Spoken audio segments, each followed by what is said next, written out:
Hello everyone, తెలంగాణలో ఇద్దరు మంత్రుల గొడవ ఇప్పుడు ఏ విధంగా మారబోతుంది, ఎంతవరకు వెళ్ళబోతుంది, ఒకసారి ఈ అంశం మీద డిస్కస్ చేద్దాం. ఎవరా మంత్రులు అనేది ఒకసారి వెల్కమ్ చెప్పేద్దాం సిఎస్ రావు గారికి. Hello sir. హలో సార్, ఎవరు సార్ ఈ మంత్రులు? కాంగ్రెస్ పార్టీకి సంబంధించి తెలంగాణలో ఉండేటువంటి క్యాబినెట్లో ఉండేటువంటి మంత్రులు. గోరు చుట్టు మీద రోకట్టు పోటు అన్నట్ట కాంగ్రెస్ పార్టీ పరిస్థితి ఉంది. ఓకే, ఒకవైపు లోకల్ బాడీ ఎలక్షన్స్, ఇంకొక వైపు బీసీ రిజర్వేషన్లు, మరోవైపు జూబ్లీహిల్స్ ఉప ఎన్నికలు. వీటన్నిటిని ఏం చేయాలనేది కాంగ్రెస్ పార్టీ అధిష్టానం తలబొట్టుకుంటున్నటువంటి పరిస్థితుల్లో క్యాబినెట్లో ఉండేటువంటి ఇద్దరు మంత్రులు ఒకరికొకరు ఇప్పుడు పరస్పరం విమర్శలు చేసుకున్నటువంటి పరిస్థితి. ఆల్రెడీ ఒకరికొకరు ఆరోపణలు చేసుకోవడంతో పాటు ఢిల్లీకి కూడా కంప్లైంట్ చేశారు. సార్, రెగ్యులర్గా ఇలాంటివి కాంగ్రెస్ లో జరుగుతూనే ఉంటాయన్నట్లుగా జరుగుతుంటే ఇప్పుడు ఈ మధ్య కాలంలో లక్ష్మణ్ అలాగే పొన్నం ప్రభాకర్ గారు, వాళ్ళిద్దరి మధ్య, లక్ష్మణ్ గారు పొన్నం ప్రభాకర్ గారి మధ్య వచ్చినటువంటి వివాదం ఒక 2-3 రోజులు నడిచింది. పిసిసి అధ్యక్షుడు మహేష్ కుమార్ గౌడ్ గారు ఇన్వాల్వ్ కావడంతో తాత్కాలికంగానే లేకపోతే పర్మనెంట్ గానే మొత్తానికి ఫుల్ స్టాప్ అయితే పడింది దానికి. ఎందుకు? ఆయన ఎస్సీ మాదిగా లక్ష్మణ్ మంత్రి, ఆయన లక్ష్మణ్ గారు, ఈయనేమో బీసీ పొన్నం ప్రభాకర్ గారు. సో అలాగే గడ్డ వివేక్ ఎస్సీ మాల, వీళ్ళ ముగ్గురికి సంబంధించి జూబ్లీహిల్స్కి ఒక కమిటీని వేశారు. ముగ్గురు మంత్రులతో ఒక కమిటీని వేశారు. వీళ్ళ సమావేశం అయ్యి అక్కడ గ్రౌండ్ లెవెల్లో పార్టీని బలోపేతం చేసే కార్యక్రమానికి శ్రీకారం చుట్టాలి. అందుకోసం వీళ్ళు మీటింగ్ అయ్యారు. మీటింగ్ అయినట్టు సందర్భంగా గడ్డ వివేక్ గారు లేట్గా వచ్చి, లక్ష్మణ్ గారు లేట్గా వచ్చారు. గడ్డ వివేక్ గారు పొన్నం ప్రభాకర్ గారు కూర్చోన్నారు. లక్ష్మణ్ గారిలో వచ్చి పక్కన కూర్చోగానే గడ్డ వివేక్ గారు లేచి వెళ్ళిపోయారు. వెళ్ళిపోవడంతో హర్ట్ అయిపోయారు లక్ష్మణ్ గారు. ఎందుకు? నేను ఎస్సీ మాదిక్ కాబట్టి పక్కన కూర్చోడానికి నామూషా ఫీల్ అయ్యారు ఎస్సీ మాల మంత్రి వివేక్ గారు అని చెప్పి లక్ష్మణ్ గారు భావించారు. ఆ తర్వాత పొన్నం ప్రభాకర్ గారు దురుసుగా మాట్లాడారు అనేది ఆయన మీద కంప్లైంట్. సో దీని మీద ఇప్పుడు మాదిగ సంఘాలన్నీ తెలంగాణ వ్యాప్తంగా రంగంలోకి దిగినాయి. అలాగే వివేక్ గారు కూడా దానికి క్లారిటీ ఇచ్చారు. ఆల్రెడీ నేను మీనాక్షి నటరాజన్ గారి మీటింగ్ ఉంది, తెలంగాణ కాంగ్రెస్ ఇన్ఛార్జ్, అందుకని నేను వెళ్తున్నాను అని చెప్పి ఆల్రెడీ చెప్పి వెళ్తున్నాను. నాకేమీ అలాంటి ఈగోస్ లేవు. నేను లక్ష్మణ్ గారు వచ్చి కూర్చున్నందువల్ల నేను లేచి వెళ్ళలేదు అని చెప్పి ఆయన వివరణ ఇచ్చారు. సరే, ఆయన చెవిలో ఈయన ఏదో లక్ష్మణ్ గారి గురించి మాట్లాడారు అనేది పొన్నం ప్రభాకర్ గారి మీద ఆరోపణ. దానికి సంబంధించిన వీడియో కూడా ఒకటి రిలీజ్ అయింది. ఆ వివాదం ఒక 3-4 రోజులు నడిచింది. సరే, ఎట్టకేలకు ఎలక్షన్ టైంలో ఇదేంది అని చెప్పి పిసిసి అధ్యక్షుడు మహేష్ కుమార్ గౌడ్ గారు పిలిచి మాట్లాడితే బహిరంగ క్షమాపణ చెప్పారు పొన్నం ప్రభాకర్ గారు లక్ష్మణ్కి. సో దాంతో ఆ సమస్య ఆగిపోయింది. అది ఆగిపోయిన 24 గంటలు గడవక ముందే మరొక ఇద్దరు మంత్రుల వ్యవహారం బయటకు వచ్చింది. ఈ ఇద్దరు మంత్రులు ఇష్యూ ఏంటంటే, నా మంత్రిత్వ శాఖలోకి ఆయన ఎంటర్ అవుతారు అని చెప్పి ఈమె మహిళా మంత్రి ఈమె ప్రశ్నిస్తూ ఉన్నారు. ఆయనకి ఏం పని అసలు నా మంత్రిత్వ శాఖలోకి అని? జనరల్గానే కాంగ్రెస్ పార్టీలో ముఖ్యమంత్రి రేవంత్ రెడ్డి గారు ఉన్నప్పటికి కూడా ఇవాళకి కూడా ఇరిగేషన్ శాఖలోకి కానీ, అంటే ఉత్తమ్ కుమార్ రెడ్డి గారిది ఇరిగేషన్ శాఖ, ఆ శాఖలోకి కానీ, లేదా కోమటిరెడ్డి వెంకటరెడ్డి గారి శాఖల్లోకి కానీ ఈ సీనియర్ మంత్రులు ఎవరైతే ఉన్నారో, ఇప్పుడు విద్యాశాఖ మంత్రి ఆయన ఉన్నారు, వాళ్ళు ఎవరైనా సరే సీనియర్ లీడర్లు దగ్గర ఉన్నటువంటి మంత్రిత్వ శాఖలు ఏదైతే ఉన్నాయో అక్కడికి ఎంటర్ కావడానికి ధైర్యం చేయలేకపోతున్నారు రేవంత్ రెడ్డి గారు. ఇవాళకి కూడా 2.5 సంవత్సరాలు అయింది ముఖ్యమంత్రి అయితే ఏముంది, అదే పెద్ద ముఠా మేస్త్రి అన్నాడు ఆయన ఇంటర్వ్యూలో. కానీ ఇప్పుడు అర్థమవుతుంది, ఇప్పుడు అక్కడ ఉండే కాంగ్రెస్ పార్టీలో అందరూ సీనియర్స్, ఈయనకన్నా సీనియర్స్, ప్లస్ ముఖ్యమంత్రి పదవిని ఆశించి మంత్రులు అయినటువంటి వాళ్ళు. ఈయనేమో డైరెక్ట్ గా మంత్రి పదవి చేయకుండానే ముఖ్యమంత్రి అయిన ఈయన. ఇలాంటి పరిస్థితుల్లో ఎవరికి వాళ్ళ డిపార్ట్మెంట్లో వాళ్ళే కింగ్లు, నేనే రాజు నేనే మంత్రి అన్నట్టు ఉంటారు వాళ్ళు. కాంగ్రెస్ పార్టీ పద్ధతే అలా ఉంటుంది. అలాంటి పరిస్థితుల్లో ఇప్పుడు బీసీ మహిళ,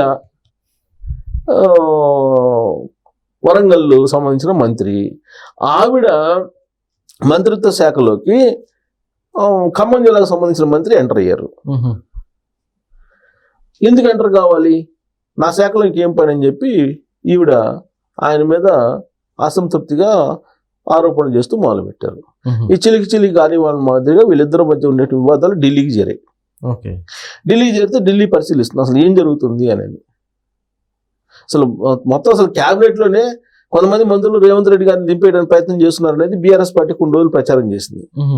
సరే బీజేపీ అయితే ఇదంతా ఇన్ని చీత్తే ఊడిపోయే ముక్కు, అసలు ఈ గవర్నమెంట్ ఎన్ని రోజులు ఉంటుందో తెలియదు అనేది వాళ్ళు మొదట చేసినటువంటి కామెంట్లు. సరే ఎట్టకేలకు ఒక 2.5 సంవత్సరాలు లాక్కొచ్చారు రేవంత్ రెడ్డి గారు. కానీ ఇప్పుడు మళ్ళీ మంత్రుల మధ్య అంతర్గతంగా విభేదాలు నెలకొనడం అనేది ఒక పెద్ద ఇష్యూ. ఇప్పుడు అది కూడా ఎలాంటి సందర్భంలో వచ్చింది ఈ ఇష్యూలు? ఎలక్షన్స్ బాగా జరుగుతున్నటువంటి సమయం, ఎలక్షన్స్ మూడు ఉన్నటువంటి సమయంలో, ప్రస్తుతం ఎలక్షన్ కోడ్ ఉంది. స్థానిక సంస్థల ఎన్నికలకు సంబంధించి నోటిఫికేషన్ ఇచ్చారు. కోర్టులోనేమో 42% రిజర్వేషన్లకు సంబంధించి గవర్నమెంట్ ని ప్రశ్నిస్తూ ఉంది. మీరు ఈ జీవో ప్రకారం ఎలా ఇస్తారు అనేది ఎలక్షన్ కమిషనే ప్రశ్నిస్తుంది. ఎలక్షన్ కమిషన్ ప్రభుత్వానికి పంపించింది. మరి హైకోర్టు ఇలా చెప్తుంది, మరి మమ్మల్ని ఏం చేయమంటారని. ప్రభుత్వం ఏమంటుంది, 42% రిజర్వేషన్ మీరు అమలు చేయండి అని చెప్పి ఎలక్షన్ కమిషన్ చెప్తుంది. కోర్టు ఏమంటుంది ఎలక్షన్ కమిషన్ కి, మీరు ఎట్టి పరిస్థితుల్లో 42% పోవడానికి లేదు, 50% అనేది మించకూడదు, ఆ 50% మించకుండా మీరు ఎలక్షన్కి వెళ్ళండి అని చెప్పేసి కోర్టు ఎలక్షన్ కమిషన్ కి డైరెక్షన్ ఇచ్చింది. మరి ఇప్పుడు ఎలక్షన్ కమిషన్ ఎలక్షన్కి వెళ్ళాలా పర్లేదా? గవర్నమెంట్ చెబితే గవర్నమెంట్ ఏమంటుంది, లేదు 42%కి వెళ్లాల్సిందని అంటుంది. ఈ నేపథ్యంలో అసలు ఏం చేద్దాం అని చెప్పి తలలు పట్టుకుంటున్నారు కాంగ్రెస్ పార్టీ ఉండేటువంటి అధిష్టానం. సరే సుప్రీంకోర్టుకి వెళ్దాం అని చెప్పి అనుకున్నారు. సరే సుప్రీంకోర్టుకి వెళ్ళి ఇప్పుడు కాదు, స్పెషల్ పిటిషన్ ఏదో వేశారు. ఆ స్పెషల్ లీవ్ పిటిషన్ వేస్తే సుప్రీంకోర్టులో విచారణకు వస్తుంది. అది ఏమవుతుందో తెలియనటువంటి ఉత్కంఠ పరిస్థితి ఇప్పుడు తెలంగాణలో ఉంది. ఇంకొక వైపు బీసీ సంఘాలు ఏమో ధర్నాలకి బంధులకి పిలుపునిచ్చారు. ఆర్ కృష్ణ లాంటి వాళ్ళు 14వ తారీఖు 13వ తారీఖు బంధుకు పిలుపునిచ్చారు తెలంగాణలో. తెలంగాణ ఉద్యమం ప్రత్యేక రాష్ట్రం కోసం ఎలా వచ్చిందో ఆ స్థాయిలో వస్తే తప్ప బీసీ రిజర్వేషన్లు ఇక్కడ అమలు కావు. కాబట్టి బీసీలు అందరూ ఏకం కావాలి, ఐక్యం కావాలి, ఏకమయ్యి ఇప్పుడున్నటువంటి ప్రభుత్వాన్ని నిలదీసైనా సరే 42% రిజర్వేషన్లు మనం అమలు చేయించుకోవాలనే ఉద్దేశంతో వాళ్ళు ఉన్నారు. ఇదంతా కూడా ప్రభుత్వానికి ఒక క్రిటికల్ సిచ్యువేషన్ లో ఉన్నటువంటి పరిస్థితి. ఇవాళ తెలంగాణ ప్రభుత్వం ఈ రకాల సమస్యల మధ్య నడుస్తూ ఉంది. ఈ సమస్యలను పరిష్కరించాల్సినటువంటి క్యాబినెట్ లో ఉండే మంత్రులు వాళ్ళే పోట్లాడుకోవడం, ఆరోపణలు వేసుకోవడం, పరస్పరం విమర్శలు చేసుకోవడం అనేది మరి రోకటిపోటు మీద గోడు చుట్టు మీద రోకటిపోటు లాంటి సిచ్యువేషనే కదా. సో పైగా ఇది ఢిల్లీకి వెళ్ళింది. అసలే ఢిల్లీ ఏముంటుంది, తెలంగాణలో ఉన్న పాలిటిక్స్ తోటి మాకు తల బొప్పి కడుతుందని చెప్పి వాళ్ళు ఎప్పటికప్పుడు అంటుంటారు. సో అలాంటిది ఇప్పుడు ఢిల్లీకి పోతే ఢిల్లీలో 2 మంత్రులు, రీసెంట్ వరకు ఏమో ఒక 2 మంత్రులు, ఇప్పుడేమో ఇంకొక 2 మంత్రులు.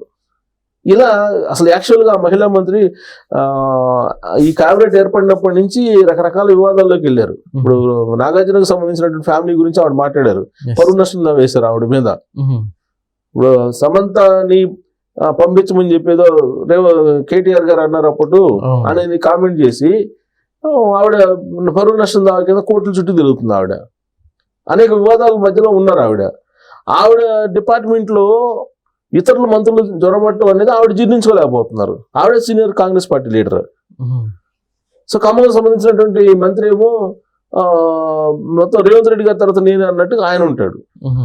సో ఇలాంటి సిచ్యువేషన్ కాంగ్రెస్ పార్టీలో ఉంది. సో ఈ 2 మంత్రులకు సంబంధించినటువంటి వ్యవహారం గత 24 గంటల నుంచి తారాస్థాయికి చేరింది. మరి దీని తీరం ఎక్కడ దాటుతుందో తెలియదు.